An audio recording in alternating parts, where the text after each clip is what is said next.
Nos adelantamos un poco a la celebración del Día Nacional del Periodista. Esto será el 5 de abril y se celebra esa fecha en conmemoración de la publicación del primer periódico dominicano, El Telégrafo Constitucional, en 1821. Desde ya honramos a aquellos profesionales que ejercen esa labor de informar a toda la ciudadanía.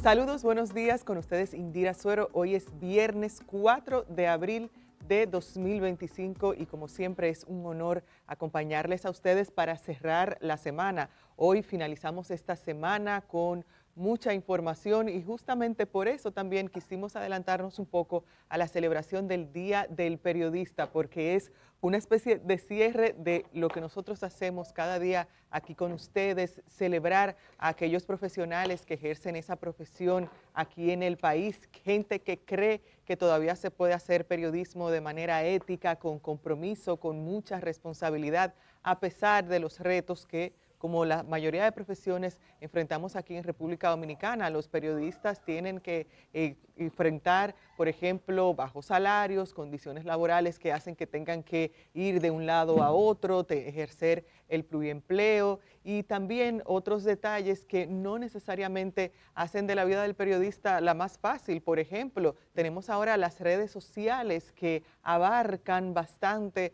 esta información y que muchas veces se compite no necesariamente en calidad con el trabajo que ejercen los periodistas. Así que en el día de hoy quisimos iniciar de esta manera celebrando a nuestra profesión. Saludos, Edith Febles. Saludos, muy buenos días, Indira. Muy buenos días para ustedes. Qué bueno que estén con nosotros. Felicidades a todos los periodistas de República Dominicana. Este 5 de abril, o sea, mañana Sí. es el Día del Periodista y nos hemos adelantado. Ponga esa imagen que con la que comenzábamos, señor director, el programa, y vamos a ver algunas imágenes más. El lapicero y el lápiz, ya casi no se usa. A veces le preguntan a un periodista, ¿tiene un lápiz? Ay, sí. Y dicen, no, no tengo lápiz, no hay lápiz. Sí. Pero sí, es el símbolo de, como generalmente se escribía, tomar notas. Ahí tenemos el telégrafo. Entonces hay una canción dedicada a los periodistas. ¿Cómo suena, señor director? Vamos a ver cómo suena esa canción dedicada a los periodistas. Un insulto, una agresión, un atentado, esos mismos que han llegado por tu mano a popular. Deje la música y venga con nosotros. Bueno, las imágenes de agresiones a periodistas en el mundo entero. En República Dominicana también tenemos nuestros mártires. Sí, Ahí tienen ustedes. Tenemos a Orlando Martínez, que hace poco celebrábamos su vida y también honrábamos la memoria de Orlando Martínez. Asesinado hace 50 años, justo este año. A todo ese trabajo que realizó. En estos días también conmemorábamos el asesinato de Gregorio García Goyito. Veía yo en la zona colonial que habían varias flores que recordaban la vida de Gregorio García Goyito, uno de los mártires de la prensa dominicana, de ese régimen tan trágico de Joaquín Balaguer, que al igual que en otros países tuvo su efecto, esos regímenes y esas dictaduras tuvieron efecto en cómo los periodistas ejercían su labor, muchas veces sin libertades y sin garantías de su vida. Efectivamente, el periodismo que sufre. Se dan diferentes situaciones. Pueden dejar la música y vamos mirando la imagen de un Orlando Martínez, que este año es muy significativo para el periodismo dominicano porque se cumplen 50 años que por lo que escribía fue ultimado, asesinado. Posteriormente se hizo un juicio, ha quedado documentado la manera en que fue asesinado Orlando Martínez. También recordemos a Narciso González y Gregorio García Castro. Son de las personas que las han matado por sus ideas, por lo que piensan. Y pueden dejar esa música porque es honrando al periodismo de la República Dominicana. También queremos en este día, ya que tenemos tantos desafíos, en el periodismo actual. Queremos recuperar la memoria de un hombre como Javier Darío Restrepo, que es una referencia cuando se analiza la obligación ética del periodismo en América Latina, es colombiano. Moría hace pocos años Javier Darío Restrepo y queda su legado y todo lo que ha dicho sobre la ética del periodismo. En una época en la que hay muchísimos desafíos, noticias falsas, una gran prisa, muchas noticias, muchas confusiones. La gente no necesariamente por tener mayor acceso a datos, hoy es más fácil acceder a los datos, pero también es verdad que es más complejo, se puede también mentir más rápidamente.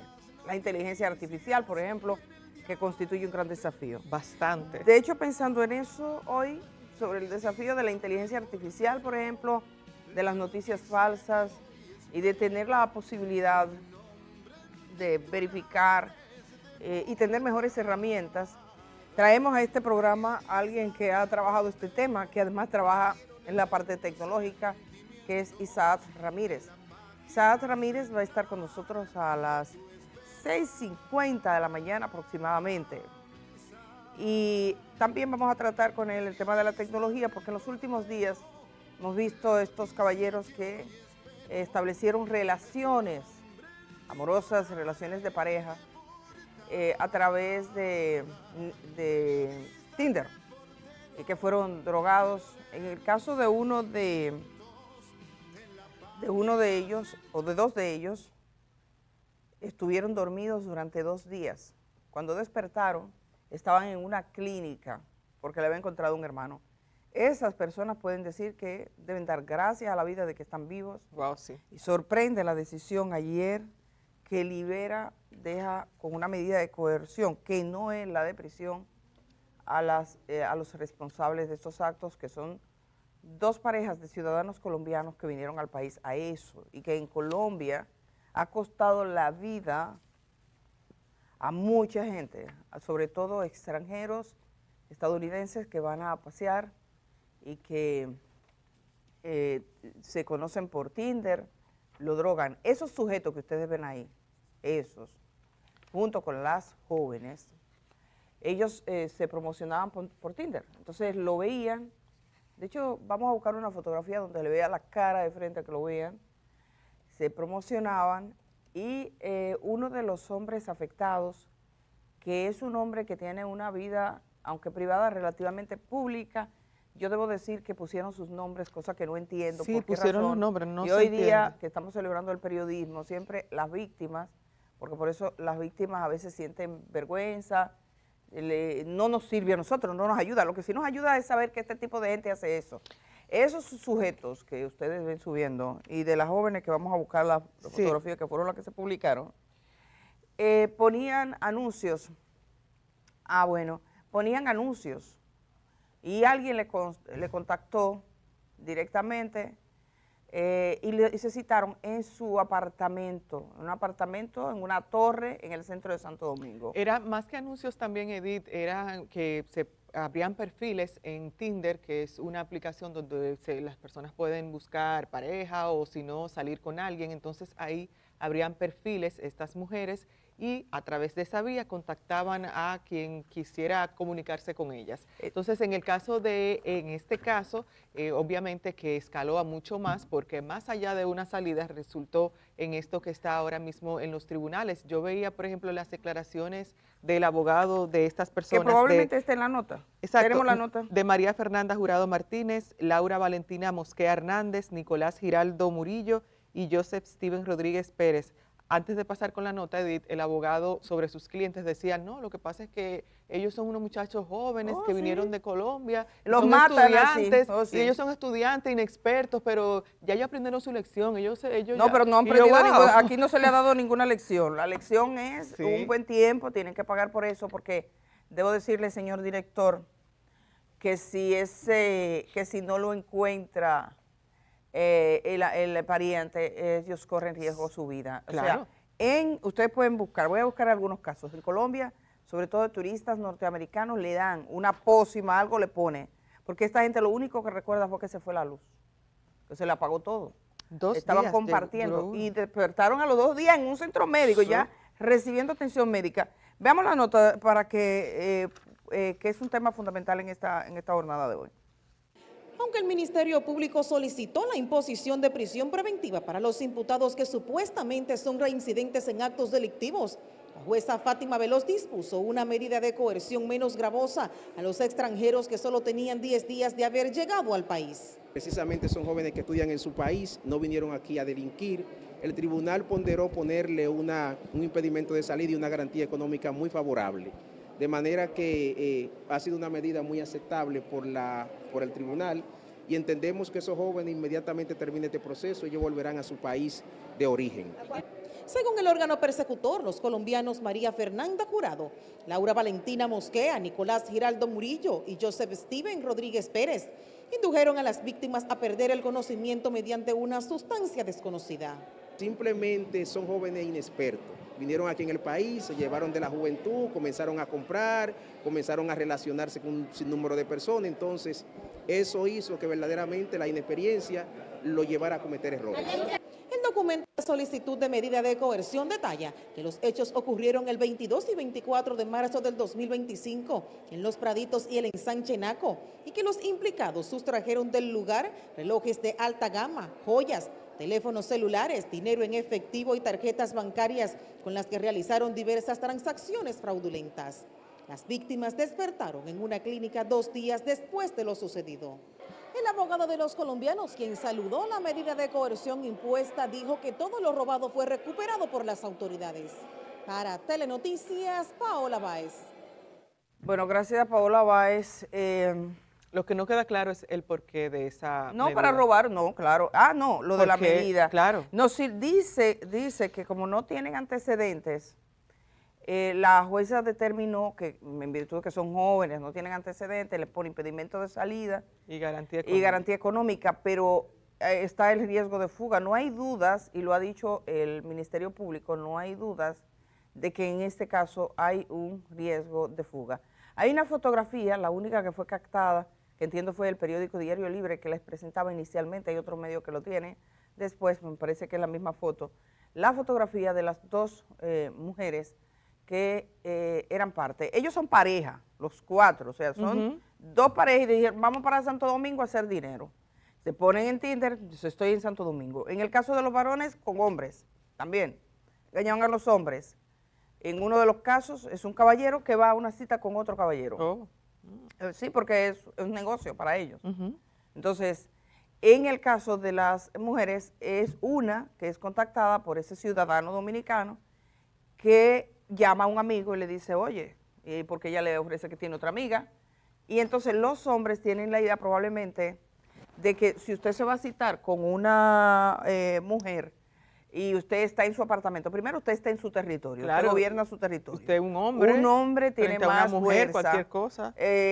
Son 2 amigos, Sí. 2 muchachas jóvenes, Sí. que ahí se ven así, pues imagínate, esas mujeres se maquillan, se Mujeres visten y bonitas, salen para que ellos claro. dicen, bueno, esto es 1A. Ellos Aquí saben lo que ofrecen. Aquí tenemos ese junto formidable.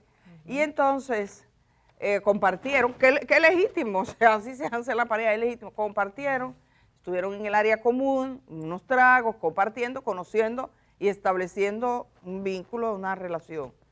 Y bajaron al apartamento y ellos recuerdan que se fue la luz nomás. O sea, despertaron 2 días después. Se llevaron los celulares, se llevaron dinero en efectivo, se llevaron todas las joyas, tuvieron tiempo de verificar todo. El problema es que lo que le dan, en el caso colombiano, ellos vienen de Colombia, que lo están trayendo aquí, eso es de alto riesgo, eso puede causar la muerte. Si probablemente no lo encuentran, tenemos casos de... y entonces no deja documentación ni deja nada, Hay o sea, una, menos que ellos lo hayan compartido. Hay una alerta, Edith, que emitió el gobierno de Estados Unidos incluso a principios de este año para aquellos turistas estadounidenses que iban hacia Colombia, y dentro de esa alerta también advertía sobre el uso de sedantes de parte de algunos criminales que utilizan sedantes para robarles a estas personas. No diré el nombre obviamente de la sustancia, pero sí en ese comunicado de las autoridades de Estados Unidos referían que es una sustancia inodora, insípida y que bloquea la memoria, utilizada para incapacitar y robar a víctimas incautas. Y lo menciono porque el abogado refería de que son unos muchachos jóvenes, que no son inexpertos, estudiantes, pero wow, cualquiera puede ser joven, cualquiera puede ser estudiante, inexperto, pero de ahí a primero a organizarse para captar a personas a través de una aplicación, ir a la casa de estas personas, llevar esta sustancia o sustancias, no tengo conocimiento, y sedar a gente cuando usted sabe los posibles efectos que podría tener eso. Eso no habla de ningún tipo eso no de es un juventud desliz ni de joven. no. Usted coge una latica y un palito, se ponía batido. Usted es joven, usted puede hacer tontería, pero eso no es una tontería, eso es un crimen, un delito. Mire, yo le he compartido a nuestra productora una fotografía que esto pasó en el 2024, se dio a conocer. Un tribunal de Washington condenó a 25 años de prisión a un ciudadano venezolano que estafó y secuestró en incidentes separados en República Dominicana a 3 ciudadanos estadounidenses a quienes contactaba a través de Tinder. Según las querellas, este hombre que ustedes ven ahí, se ponía en sus fotos de Tinder, ya ustedes saben, le hacía creer, bueno, que era gay, y entonces era venezolano, y venían ciudadanos de Estados Unidos a conocerlo, establecían una relación. En 3 de los casos los secuestró y les robó, ya contactaba a las familias para que tuvieran que pagar. David José Rodríguez Delgado, 30 años, que es joven también, cometió los delitos en 2022. Fue hallado culpable en el 2023 después de un juicio de casi 2 semanas, y en el 2024 fue condenado a 25 años de prisión. En el 2017, la DICAT de la Policía Dominicana había informado sobre el arresto en Santo Domingo de Rodríguez Delgado, quien más tarde fue extraditado a los Estados Unidos. Aquí tenemos condenado otra vez este ciudadano. El acosado utilizó la aplicación de Tinder para atraer a las víctimas diferentes. Lo secuestró e hizo de todo. Lo declararon culpable, cargo de conspiración de secuestro, 3 cargos de secuestro, además de una sentencia de prisión principal. Se ordenó que cumpla 5 años, después de los 25, de libertad supervisada, después que salga de la prisión. Según las pruebas presentadas por el gobierno en Estados Unidos, gobierno estadounidense, Rodríguez Delgado, también conocido como Sebastián, secuestró a 3 hombres en incidentes separados entre el 5 y el 30 de julio del año 2022.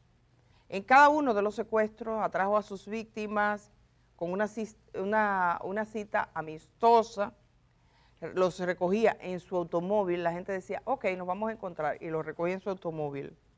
Después de conducir una corta distancia, se detenía repentinamente, dejaba entrar a un cómplice que tenía en el asiento trasero. Ahí a punta de cuchillo mantenían a esas víctimas, las inmovilizaban físicamente y exigían un rescate para su liberación.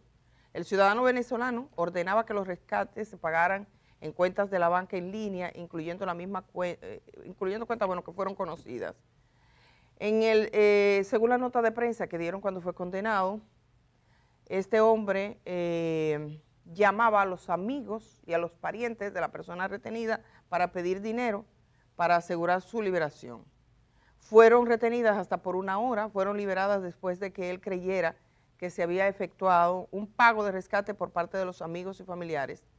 En los 3 secuestros, las víctimas también fueron despojadas de sus pertenencias personales antes de ser liberadas en calles de República Dominicana. Entonces eran ciudadanos estadounidenses. Según yo tengo entendido, con este hombre lo cogieron así en bola de humo, porque en esos días, en lo que fue enviado a Estados Unidos, tuve la información de que había un ciudadano venezolano que lo habían sacado en bola de humo rumbo a Estados Unidos.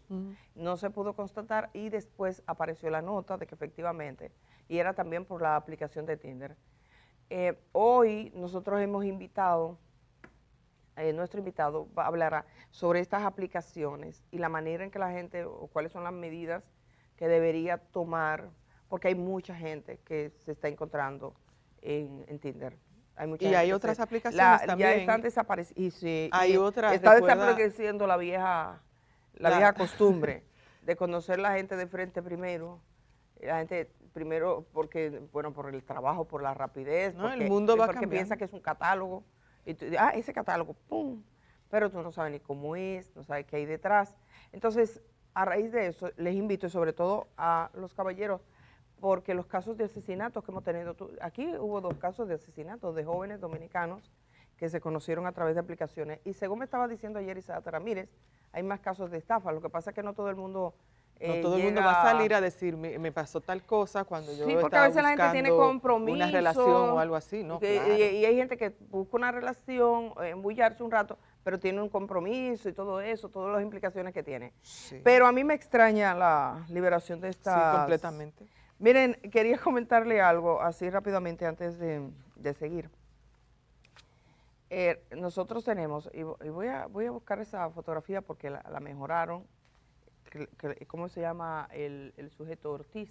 El de Cleo, ¿cómo es? Clodoveo. Clodoveo, que no me tan feo, sí, para él, porque puede que haya gente por ahí que se llame Clodoveo y no sea tan feo su nombre, pero ese sujeto era malo, perverso, de la dictadura de Trujillo. Yo estaba mirando porque me he puesto y he utilizado algunas de las herramientas testimoniales del Archivo General de la Nación, que tiene grabado varios documentales sobre diferentes episodios de la vida de República Dominicana, y son testimonios orales de gente, algunos, por ejemplo, ya han fallecido. Y en uno de los testimonios dice un ciudadano que fue torturado en la cárcel de la 40, a cuya memoria está grabado ese testimonio del Archivo General de la Nación. Dice, en la cárcel de la 40 todo el mundo era malo, la gente era perversa, pero había alguien que se destacaba por su maldad. Clodoveo Ortiz. Ese Clodoveo Ortiz es el que da una información a agentes norteamericanos que lo investigan después de irse, después de caída la dictadura. Aquí había una búsqueda de justicia con todo lo que habían sido miembros del CIN. De hecho, la nómina del CIN aparece publicada porque se llegó a encontrar la nómina del CIN de ese momento. Y Clodoveo, que era demasiado conocido porque todos los presos políticos que estuvieron en la 40 lo reconocen como la persona que los recibía, lo reconocen también algunos testigos como un hombre que participó directamente en el asesinato de dos de los jóvenes panfleteros de Santiago, que eran muchachos jóvenes que hicieron un panfleto, decía básicamente Trujillo es una mierda, por escribir eso. Les costó la vida a 24, mataron ahí, y él participó directamente en los asesinatos. Entonces te dicen, Clodoveo, decía ese señor, Clodoveo era la personificación del mal. Él da unas declaraciones en esa época en Estados Unidos y quedan bajo un régimen de clasificación. Eso se ha desclasificado, se ha publicado, como el señor Ortiz, todo el mundo sabe que es Clodoveo, porque posteriormente además fue traído a la República Dominicana para ser juzgado aquí. O sea, lo requiere República Dominicana y Estados Unidos lo extradita. Era un hombre ladrón, porque está documentado que robó el Museo Memorial de la Resistencia, tiene la documentación y cómo, no es que se cree, no. Se demostró, era un hombre torturador que disfrutaba torturando. Entonces, ¿por qué les cuento esto en esta mañana de Clodoveo? Voy a buscar porque yo tengo una fotografía de Clodoveo acá que me han pasado mejorada, porque la fotografía de él apenas se ve. Y alguien que trabaja conmigo me la mejoró la foto y me la pasó. Entonces quiero mandársela para que lo vean. Aquí está Clodoveo. Toma, Indira, mándasela a nuestra productora acá que la ponga, esa fotografía. Yo, bueno, dije, vamos a leer un poquito de la historia, buscando la historia. El mismo Museo de la Resistencia nos regaló varios libros y me encontré que la persona que interrogó a Clodoveo cuando llegó al país, que era el fiscal a cargo de esa investigación, está vivo. No solo está vivo, está lúcido. Ese es Clodoveo. Ese es Clodoveo Ortiz. Clodoveo Ortiz. Es una fotografía levemente mejorada de la fotografía apenas perceptible que se ve del periódico El Caribe de la época. Ahí se ve como que tiene un ojo más, como que no sé si en la fotografía original, pero esto lo mejoraron para ver mejor la imagen de este hombre. Ah, bueno, sí, fue con inteligencia artificial que se mejoró, por eso se ve así. Ajá. Entonces, pero hay 3 imágenes de él, si tú puedes también buscar que son del periódico El Caribe, cuando publicó, también el diario La Nación en esa época publicaron algunas notas. Entonces, La mayoría o todos los jueces que participaron en esos procesos ya no viven, porque estamos hablando del año 1962, 63, 64. No viven. Eran gente que ya tenían una vida profesional. Pero el fiscal que interrogó a Clodoveo tiene en la actualidad 94 años. Un hombre completamente lúcido. Tuve la oportunidad de hablar con él. Yo hice una primera parte de entrevista con él grabada y me toca esta tarde volver a encontrarme con él. Mi pretensión es que el próximo lunes nosotros a las 7 de la mañana difundamos acá esa entrevista. Este señor ya me ha contado cosas de Clodoveo, lo cobarde que era cuando lo trajeron, pero también él conoció y habló directamente, y le adelantó incluso antes del asesinato de las hermanas Mirabal, a Víctor Alicinio Peña Rivera, que fue donde este fiscal a comunicarle que se había hecho cargo de la finca de la familia Mirabal. O sea, cuando el jefe del CIN en la zona del Cibao va a un fiscal y le dice, en este momento como jefe del CIN estamos asumiendo el control de la finca de la familia Mirabal, porque la familia Mirabal no fue solo que le mataron a los suyos, es que le cogieron todos los bienes que ellos tenían. Entonces, ese hombre tenía un cargo como parte del Ministerio Público. Él vio a todos los que fueron imputados por el asesinato de las hermanas Mirabal, interrogó a algunos de ellos, interrogó a exoficiales de la Policía Nacional que eran delincuentes de alto nivel en el régimen trujillista, y él le tocó interrogarlo, o sea que sometió personas en ese ámbito. Es una historia, o sea, increíble. O sea, a mí me ha gustado la posibilidad de hablar con este hombre. Debo decirle que este hombre no es alguien que cuando ustedes lo vean van a decir, oh, un desconocido, no. Ustedes lo conocen. Es una persona que ha tenido una vida pública, pero la gente no sabe que él jugó ese rol. O sea, él ha tenido una vida pública en nuestro país y la gente no sabe que esa persona jugó ese rol en la democracia de República Dominicana. De hecho, su padre era antitrujillista, no un activista, como se podía ser antitrujillista, pero que de alguna manera se intuía que era un hombre que no le hacía coro a la dictadura, que tenía sus reservas.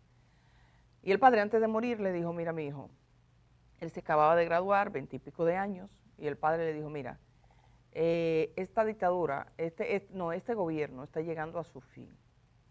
Y si a ti te ponen alguna prueba, si te ofrecen algún trabajo, como tú te has graduado, acéptalo.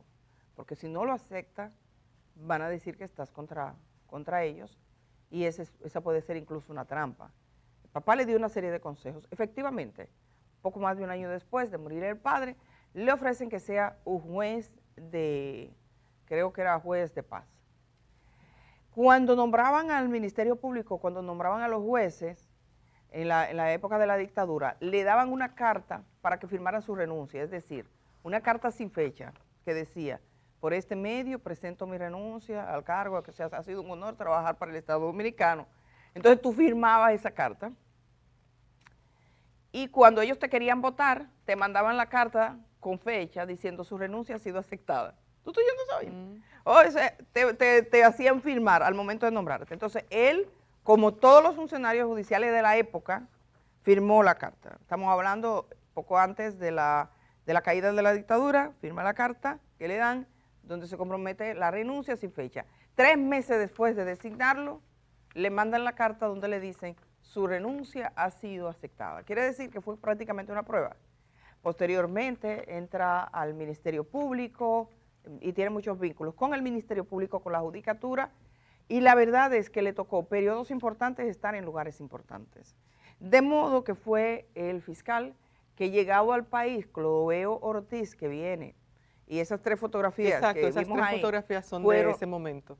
Del momento de la llegada, la que compartió Indira, que es cuando él se ve, en una está como fumando un cigarro, en otro está ligeramente sonriendo. Son las 3 fotografías, apenas perceptibles. Que hay que decirle a la son- gente cómo él llegó a Estados Unidos, porque él salió de aquí hacia Estados Unidos, pretendía esconderse allá, que la mano de la justicia no llegaría hasta esa nación, pero ¿qué pasa? Que lo extraditan hacia República Dominicana y en esas imágenes se recupera ese momento en el que él llega aquí a suelo dominicano en Punta Caucedo y después aparece Edith que él incluso cumplió prisión durante un tiempo, pero ¿qué pasa? Que después de ese momento, eso fue en 1964, estábamos en medio de toda la revolución, bueno, un poquito antes de la revolución y todo lo que ocurrió, entonces el señor se escapa y hasta el momento no hay algún tipo de declaración oficial de qué le pasó, de cómo terminó él sus días, si es que los terminó, porque no Sí, se sabe hay- más allá de ese momento. Yo quiero decir que ahí está, den la foto para Sí. que ustedes vean, es del 20 de agosto, es publicada por El Caribe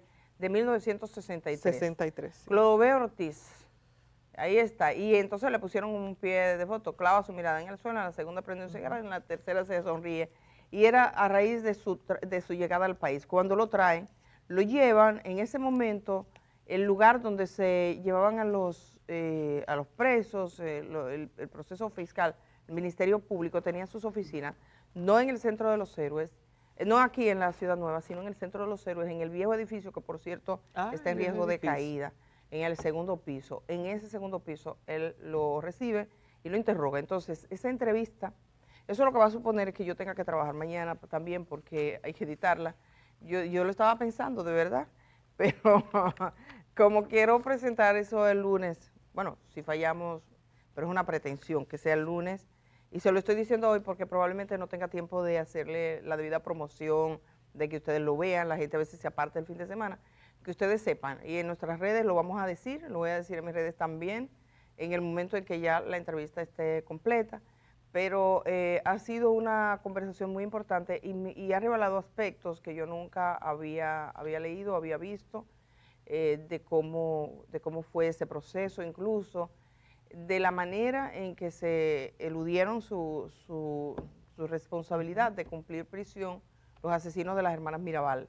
Me habló sobre el juicio de las hermanas Mirabal, porque él estaba ahí, aunque no era parte del juicio a los asesinos de las hermanas Mirabal, que por cierto, el expediente completo de cómo fue el interrogatorio, la providencia calificativa, las personas interrogadas, investigadas y finalmente la condena, están contenidos en un documento que es un libro, es un proceso que editó el Museo Memorial de la Resistencia en colaboración con la Procuraduría General de la República, y eso fue cuando estaba Radamés Jiménez Peña, que aprobaron un proyecto y se aprobó, y esto fue impreso y la documentación fue suministrada por el Ministerio Público. Una de las cosas que me llamó poderosamente la atención, que me contó este señor, que fue fiscal en ese momento, es que buena parte de la documentación, de las investigaciones, de los interrogatorios que se hicieron, no están en los archivos de la Fiscalía del Distrito Nacional. Cuando él procuró esos archivos, le dijeron que estaban en el Archivo General de la Nación, y en el Archivo General de la Nación le dijeron que habían sido como guardados con un sistema, una manera que era muy difícil llegar hasta eso. Entonces, tuvo muchos problemas porque él estuvo recuperando la memoria de aquellos hechos. Es importante ir a la fuente original. Entonces, de alguna manera, tener los expedientes, tener los interrogatorios y una persona que lo vivió, me parece que vale profundamente la pena. Así que les invito a que estén con nosotros. Me escribió un señor, porque yo mencioné esto en mi programa, y debo decir que me escribió un señor, pero me escribió en los comentarios. Entonces, como en esos comentarios, ahora mismo hay gente escribiendo en el chat, nosotros no nos quedamos con la dirección, porque esos son chats activos, la gente entra y sale. Pero si usted me escribe al 829-4, vamos a poner el número, señor director, el número de nuestra flota, 829-345-1453. 1453 no se escribe, porque me dijo que en el año 1980 él había conocido a Clodoveo, que todavía vivía en un barrio de Santo Domingo. Me dijo que Clodoveo vivió en un barrio de Santo Domingo en 1980, en la parte central de Santo Domingo. Me gustaría, si esa persona nos está mirando, si los vecinos que le conocieron, si nos dicen, si saben de su destino. Clodoveo nació en Baní, era de Baní, pero se trasladó a un pueblo del sur, muy joven, y posteriormente ingresó al Servicio de Inteligencia Militar SIN, donde se destacó por ser un esbirro aventajado en el asesinato y sobre todo en las torturas. Fue parte del equipo que trajo al país desde Alemania, que lo trajo un agente, había sido agente alemán de la Gestapo, había sido, fue captado por los servicios de inteligencia del régimen trujillista y trajeron la famosa silla eléctrica. Y hizo uso, muchas veces Clodoveo, de esa silla eléctrica. Entonces, esa entrevista yo les invito porque históricamente, o sea, hay episodios que se reconstruyen, a veces la gente ignora cómo fue esto, cuánto nos costó. Y dice, no, y se relativiza todo. Bueno, pues es importante y lo tendremos acá con ustedes. Así que pasamos a otro tema, son las 6 de la mañana con 37 minutos. Yo propongo, Indira, que hiciéramos una pausa brevísima. Sí, hagamos una pausa porque hay mucho de qué hablar, sobre todo de los aranceles que tanta agua dieron a beber esta semana.